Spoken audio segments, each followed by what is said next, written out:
Good morning. From a wonderful day here in Canterbury. Clouds are down, the rain has stopped pouring down, the wind's backed off, the ground's a bit damp underfoot, something like about 40 millimetres between yesterday morning and this morning. So the grass will look good for the next couple of weeks. I hope things are good where you are. Frank, what's the weather like? Yeah, good steady rain. Really needed. We're in a drought condition here at the moment. Mm. And That Pete, trouble is gonna need more of it. need more of it. Well, we'll send it your way. I understand it's heading up there from here.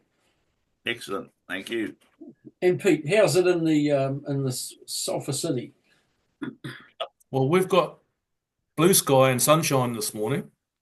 Oh, And I've got to admit, the golf course has gone quite a bit greener because we had a downpour yesterday afternoon, first one for months. And I think we probably got about 3 months worth of rain in about 10 minutes. Put it this way, it stopped all the traffic on the roads. wow. It was seriously heavy. So, yeah. And So, hey, but the lovely good day news here is, today. the good news, we're all above ground Yeah. for today, or the current moment. So, welcome to another chat in Nataron. Um, we'll kick off with some stuff that was in our meeting last night. Just a couple of points that came out. So, a couple of weeks ago, 10 days ago, we had a bit of a kerfuffle over a posting with regards to the incoming chairman of the board of the RNZ RSA that led to all sorts of letter writing and emails dashing all around the place. How exciting was that? Upshot is, as an organisation, on the private page, I mean, go on the private page, not our public page, we respect your right to say what you want to say because we can't do anything else. It's under the Bill of Rights Act. I think it's Section 4 or something like that, or maybe 14. Freedom of expression. You're allowed to have your belly ache and say whatever you think and believe to be true. So there you go. The couple of riders on that though. One is within our own page. We need to be respectful of other people, certainly other commentators. And I know that in the heat of the keyboard salvos, sometimes we forget who it is we're talking to, fellow service people, and we need to respect them, maybe not their opinions, but certainly them as a person. So there's no place for personal derogatory attacks. The other thing is, it is a private page. So it needs to remain private. In other words, don't go screen shooting comments and passing them outside the page because then that breaches the privacy and it means that you as members can't freely express yourselves as to how you're feeling about things because, well, it might end up somewhere where it shouldn't and involve unnecessary uh, email communications.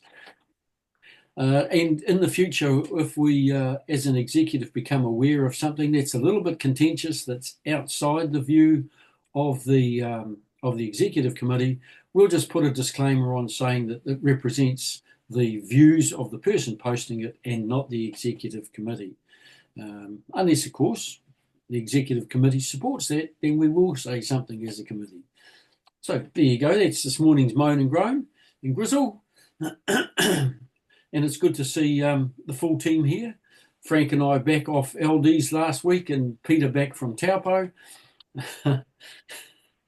So a bit interesting. Frank, OIAs, you're the man today. What's going on there?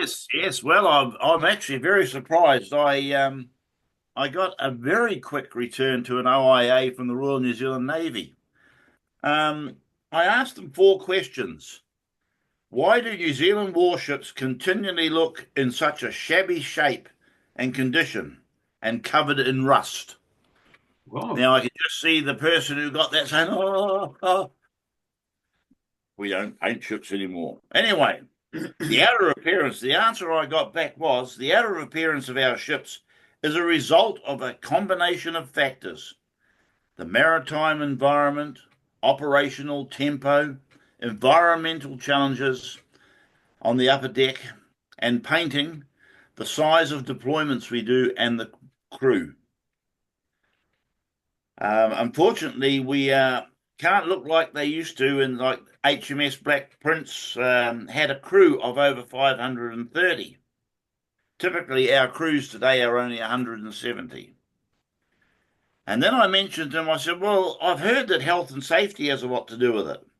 Yes, yes. Health and safety requirements have really made an impact on the maintenance of our ships. We use both painting pontoons and bosun's chairs. However, these have now been removed. We are not allowed to use them anymore due to health and safety. And I mentioned that if you fall off them, you only land in the sea, and that's pretty soft landing. And then I says, does a ship carry a buffer anymore? Now, the buffer is the person responsible for the state of the ship. Oh, yes, we carry a buffer, but he does different things these days. And my last question was, why has it changed so much from my days in the 60s when we kept our ships in pristine painted condition? And once again, he points back that we had the bigger numbers to paint ships, and they're not allowed to paint them these days. So at least he replied that was by the Public Affairs Manager of the Royal New Zealand Navy. Well, there you go. Thank you very much for replying. Well, that's good to hear, Frank. At least we've had one successful OIA answered by NZ Defence and the Navy. Yeah. And quite promptly.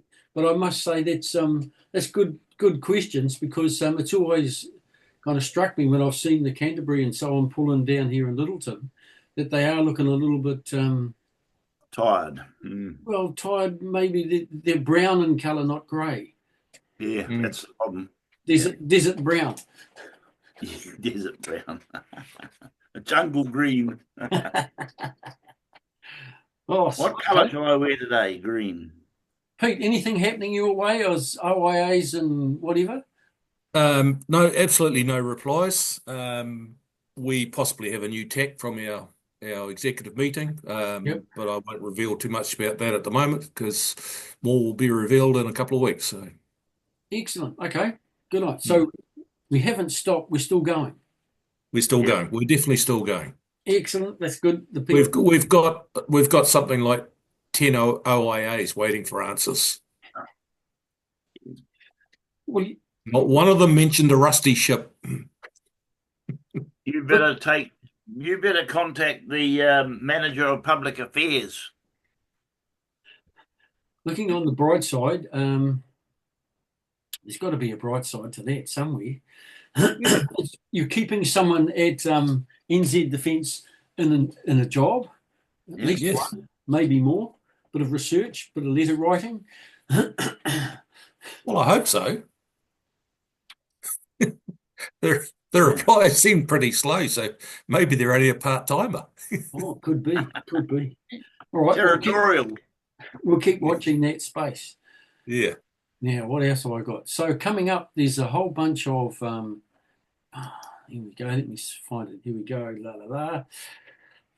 Things happening for veterans. So Tauranga RSA Veteran and Family Support Drop-In Centre open yesterday and today, 10 till 3.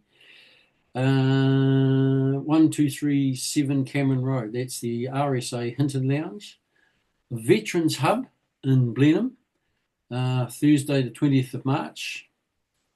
That's tomorrow, 10 o'clock. Salmon's Lounge, Hutchinson Street.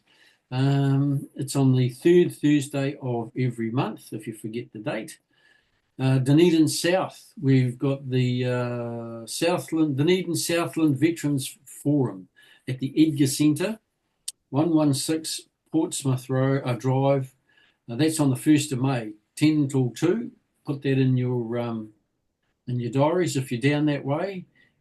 Next week, Friday the 28th of March, 9:30, or, according to Joe Cox, be seated by 9:25 at the Wigram Air Force Museum Auditorium if you want to catch up on the the story behind the recent landing of the C-130 NZ7001 at Wigram. So apparently they've produced a video. You're most welcome to go along and have a look. Note the earlier time. It kicks off at 9:30. Be seated by 9:25. No coffee, no food until after the show. So that's about it. Anybody else aware of anything else going on in the veteran space as far as support things? Been relatively quiet around here. Oh, okay.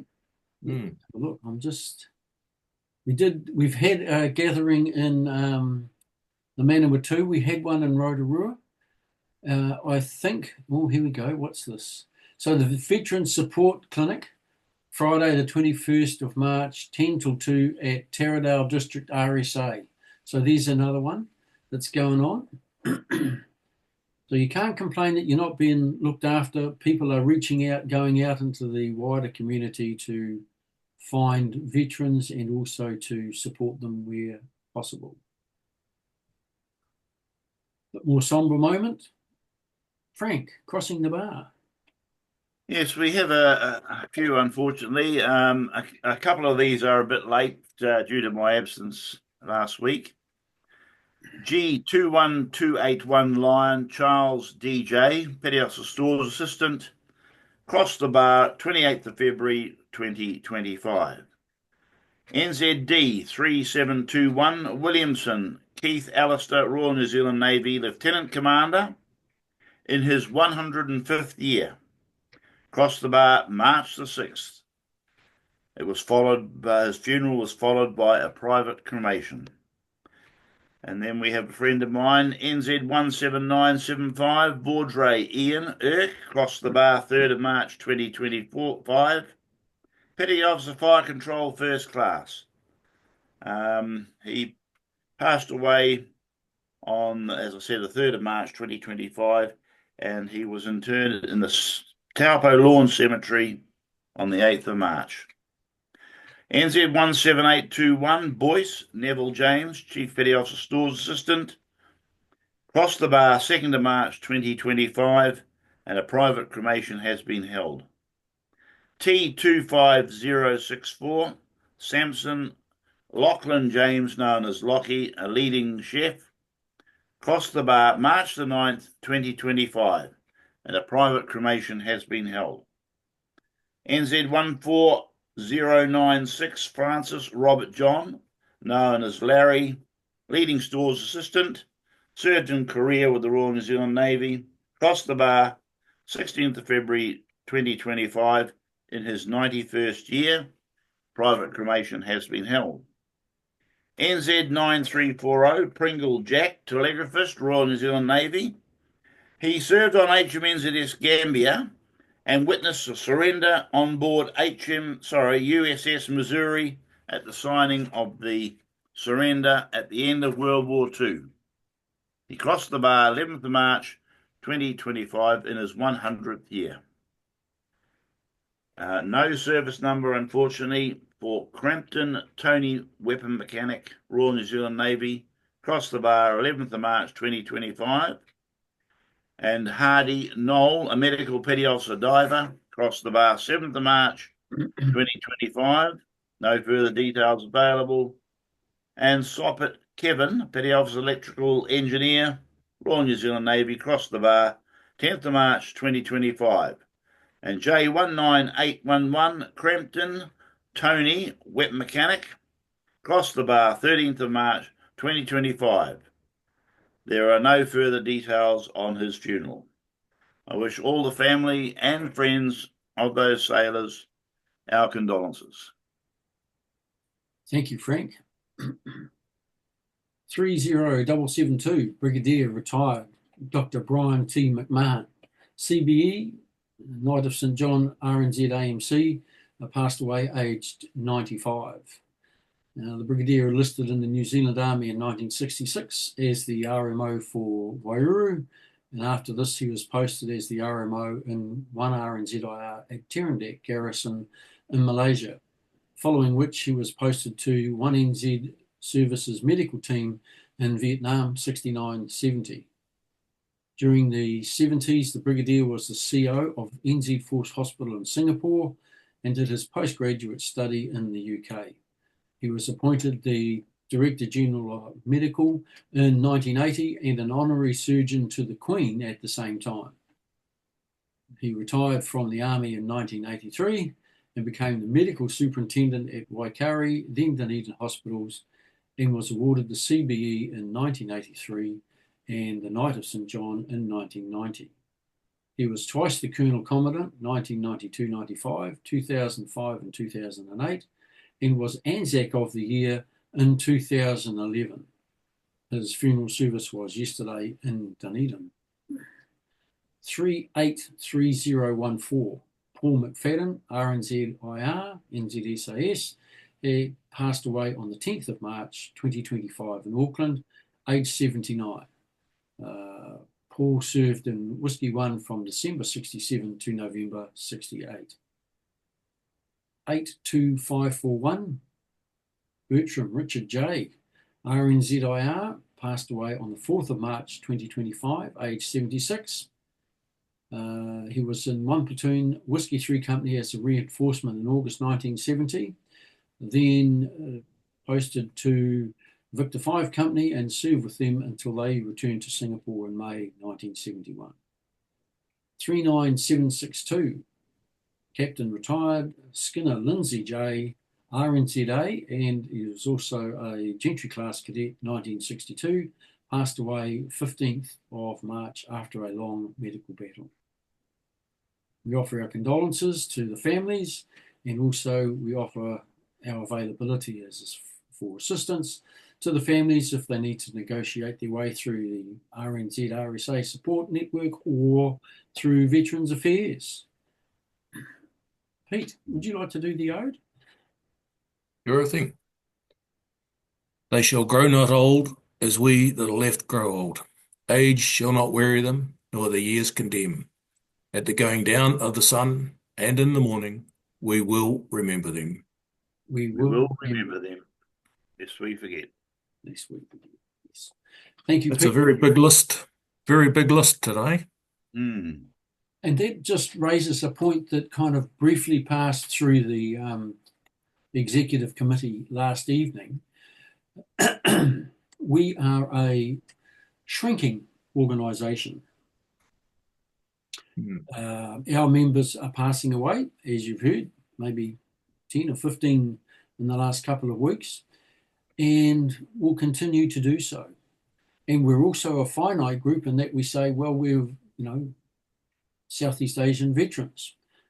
Anyone else we kind of will take in. We're not exclusive. We won't kick them out. So Timor veterans, anyone else who wants to join us, most welcome. But our title and our future as an organisation is a little bit limited. So with an AGM coming up, we need to consider a couple of things. One is, what does the future hold? Because I see from some of the other veteran groups, the Korean vets, Malay vets, and I would suspect it's even impacting the Vietnam vets now, is that the actual numbers of those who've served have diminished, and maybe their children are becoming involved and having a bigger part to play. And they're also perhaps questioning the viability of the organisation. How can they continue when their numbers are shrinking? So prior to the AGM, give that a bit of thought. And the other thing is we need to have a think about our affiliation with the RNZ RSA. Do we continue? Will it be beneficial to us? Blah, blah, blah. Or has it been beneficial to us? So those are some questions that we're throwing on the table.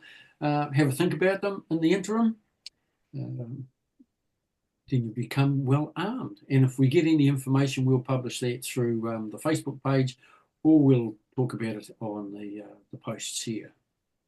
So I think that's about us for today, Tim. Anything else, Frank? No, all good here. Thank you.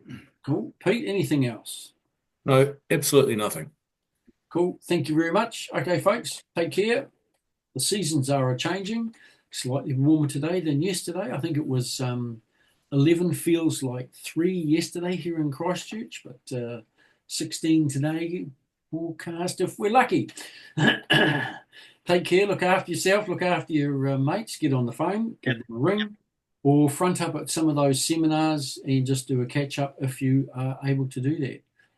Take care of yourself, and we'll see you all next week. Going well. Is that right, Frank? Yeah, exactly. Okay. Cheers.